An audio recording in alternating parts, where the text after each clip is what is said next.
Hi everybody, welcome to this Pro and Expert general playthrough for the Sichuan Regional Tournament here on the channel. Please hit thumbs up and make sure you're subscribed as well. Click that bell button, get notified when we upload new content or go live. General wind conditions here, you will need to tweak according to the tournament winds you get and of course to your club's balls and play style. Remember to keep checking the channel homepage for plenty more content, including our quick 9 daily playthroughs when that game mode is active. Bear in mind, these are old replays from previous instances of the Sichuan Basin, which is the course we're playing. They are all taken before the ball attribute levels changed, so bear that one in mind. Good luck, here we go. On this par 4 we need to try and get to green off the tee. In the example here I'm going with 4 top spin and 3 bars side spin to the left, stretching out here with a power 2 ball just to find my position where the second bounce is deliberately in the rough just before the halfway point on that fairway island, because the tailwind is going to push me further with that second bounce. Obviously in headwind I would recommend you go with a power 3 plus ball and play with more topspin if you can. In this wind angle I go max plus 30 and then I push up the amount of rings that I was using to stretch out to find my position. In my case it was about 1.5 rings.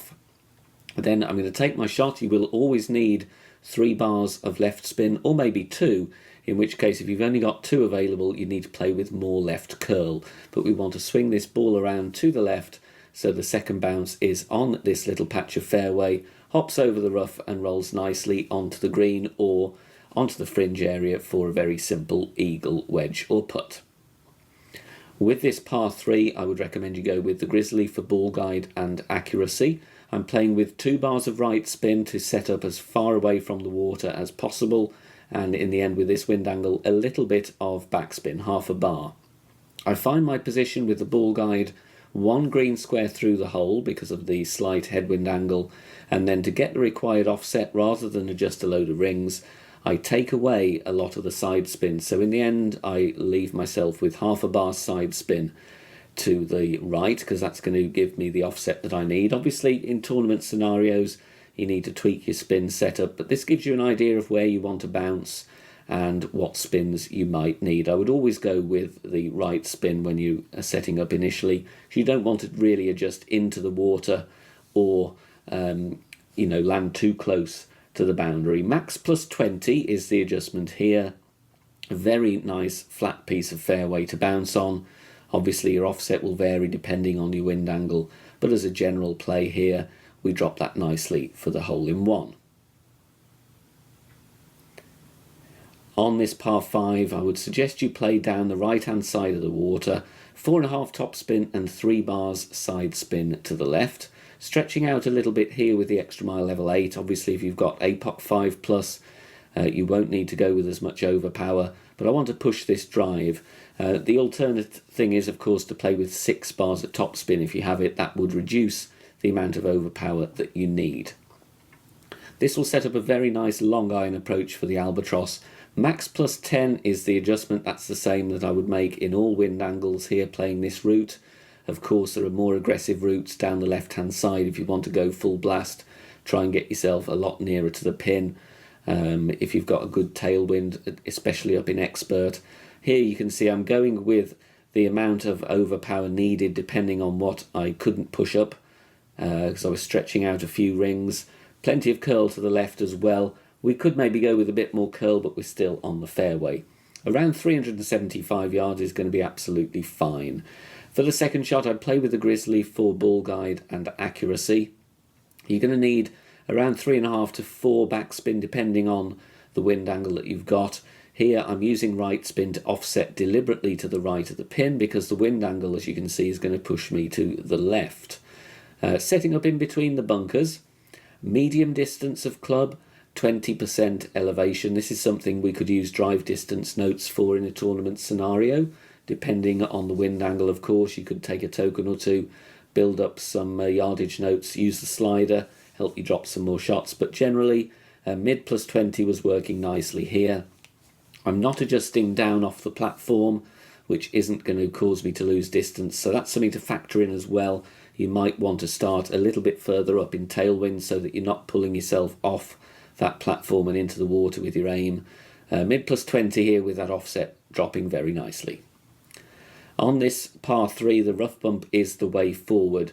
Sniper 9 plus is needed here. Sniper 8 is possible, but you need to set up quite close to the edge of the rough. Because there's a slight headwind angle here, I'm having the bull guide comfortably through the hole, about 2 green squares.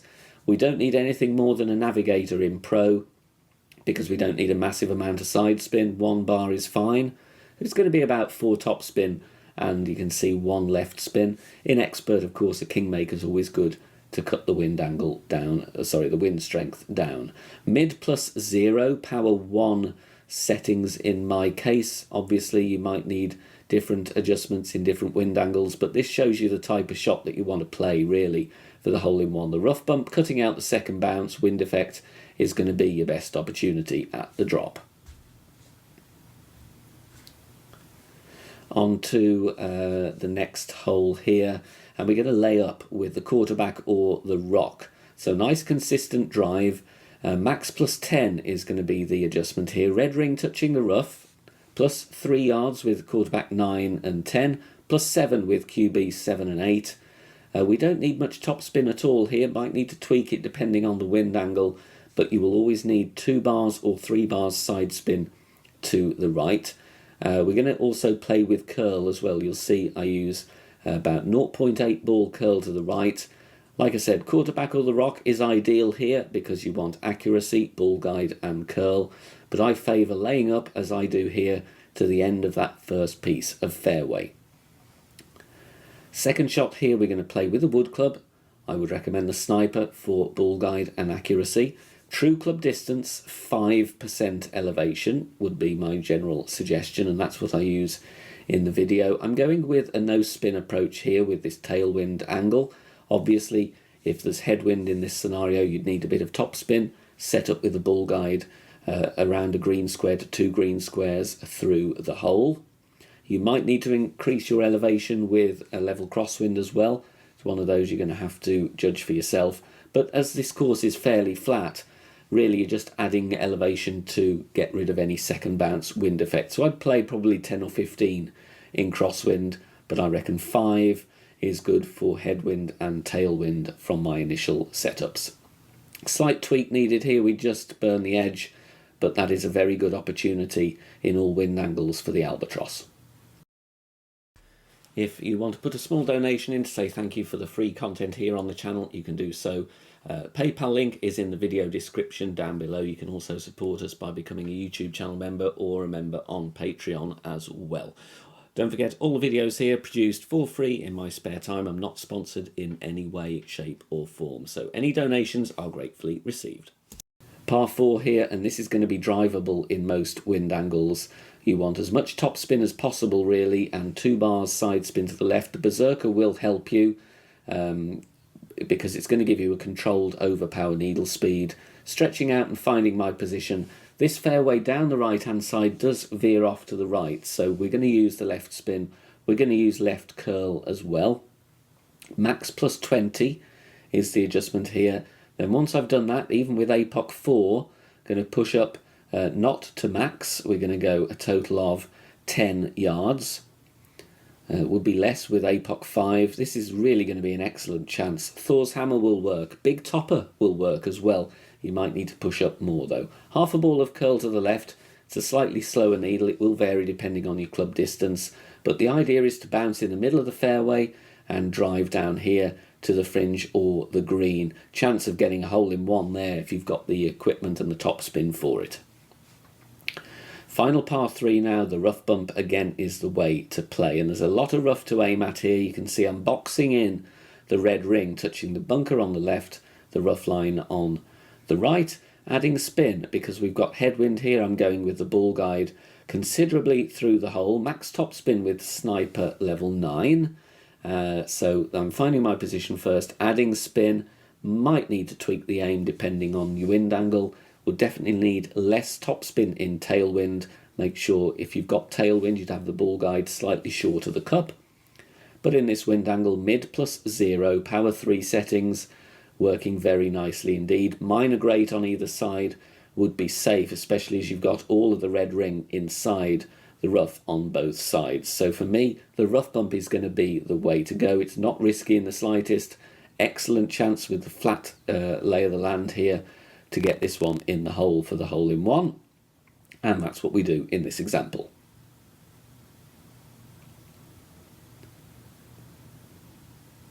Slightly trickier par 4 here. I want to play aggressive down the right hand side if possible for the best attempt. If you've got headwind, I would recommend you investigate left side, but you're going to have a lengthy approach shot and you will need to clear the tree that is in the way. So if you can, bounce on this island with topspin and right spin, aiming in the middle of the island here, max distance power 2 ball.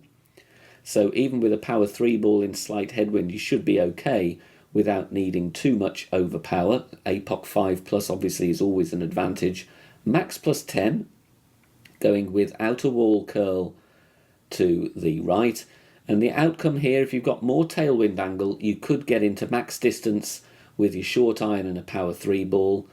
But otherwise it's going to be the grizzly here. We're not going too far. Drive distance here is going to be around 360. A chance to push it a lot further though if you wanted to. And here I'm going to play true club distance. I actually count rings from min, which you didn't see in this replay, but my alternate first attempt was counting rings from min. Put the tweak in here, but it's TC on the notepad, so that means true club distance. You can find the min line, you can find the max line, and estimate where your first bounce is going to be, and then adjust your slider accordingly. Obviously in tournament scenario, we might be able to do a pin check or a white ring pin check. Get dialed in, because you can't really use yardage notes because the hole isn't linear. But the setup here is going to be blue ring touching the rough, backspin around 3 bars depending on your wind angle, offset of course if you've got crosswind. Here I'm playing 15% elevation because that is going to affect the second bounce a little bit more, but it is tweakable and a very good chance playing right side to grab the eagle on this par 4. As you can see, we've got an unobscured view of the pin. Perfect ball away here. This was around 25% slider if I remember correctly, and we just sneaked that one in there, dropping it nicely for the eagle. Final hole here. This par 5 is tough, and this is a tough wind angle which I've picked deliberately to show you how to get a nice eagle even with a nasty wind. 6 topspin, 3 left spin. I would favour topspin here. If you have the extra mile 8 plus, it is going to be an advantage. Setting up here at +1, yellow ring touching the rough. I'm adjusting max +20, even though I'm not at max distance of club, because of this nasty headwind angle. I'm going with a couple more rings over power than I'm adjusting into, purely because of the wind angle. So here you can see it's 1 ball of curl, 2.5 rings of OP, hit perfect. Great left with the extra mile is going to clip the rough, unfortunately. So a driver with accuracy but with distance and topspin is key. This is a pretty tough drive on a tough hole, to be honest. If you've got the equipment to play super aggressive, then you can do, but it is going to be a paid ball needed. Second shot from there, it doesn't look like you've got a clear view, but in fact you have. Here the difficulty is going to be finding a consistent place to bounce. There may well be a rough bump there. You can just see top right of my target, a patch of rough that sticks out. You would need a wood club with a lot of topspin and distance though, so it could be horizon, could be cataclysm. That's one you might want to investigate. But here this shot is almost really primarily getting it to green for a safe eagle, because as you can see there's some nasty trees in the way, so positioning off the drive is key. Mid +15 is what I go with here. It does need a tweak or two. Going to be tough to grab the albatross, but even in a nasty wind angle, there is a safe eagle on this tough par 5. Thanks very much for watching this video here on the channel. If it has helped you in any way, please consider sharing it amongst your friends and clanmates in the game. Join us also on Facebook. Head over there, search for BK Golf Clash and join our free group. Loads of members there sharing shots. Free guides are posted, as well as loads of other great Golf Clash resources. So check us out there. You can join in the discussion and also leave feedback on the game in general. Finally, if you wish to help support the channel and keep the content free for everybody, please consider becoming a Patreon member. The link is in the video description down below. Good luck, see you soon, bye for now.